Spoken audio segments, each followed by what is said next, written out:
अस्सलामुअलैकुम। आज की वीडियो का मौजू है ग़ज़वा-ए उहद का अंजाम।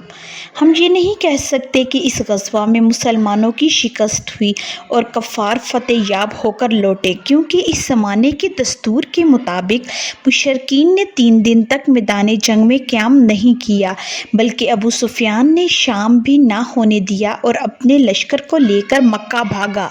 अगर मुशरिकीन की फ़तह हुई होती तो वो मुसलमानों के कैंप में आकर या ताक़ुब करके उन्हें कैद करते, लेकिन एक भी मुसलमान उनकी गिरफ्त में नहीं आ सका।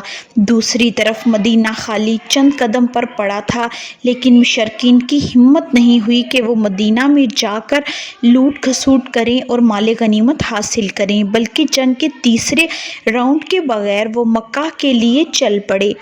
इसमें भी कोई शक नहीं कि लड़ाई के दूसरे राउंड में उन्होंने मुसलमानों को काफ़ी नुकसान पहुंचाया था और इस राउंड में बरतरी अपनी ही तरफ रही, लेकिन मुशरिकीन ने तीसरे राउंड की लड़ाई लड़े बगैर मुसलमानों को उनके कैंप में छोड़कर मक्का का रुख कर लिया।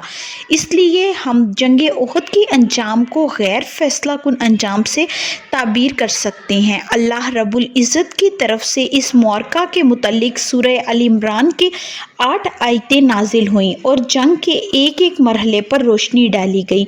मुनाफिकीन की हकीकत खुलकर सामने आ गई और मुसलमानों को साफ समझ में आ गया कि उनके अपने घरों में ही दुश्मन मौजूद हैं। इससे मुसलमान अपने दुश्मनों से निपटने के लिए मुस्तैद रहने लगे। ये भी मालूम हुआ कि नबी अकरम सल्लल्लाहु अलैहि वसल्लम के हुक्म को नज़रअंदाज करने का अंजाम बहुत बुरा हुआ।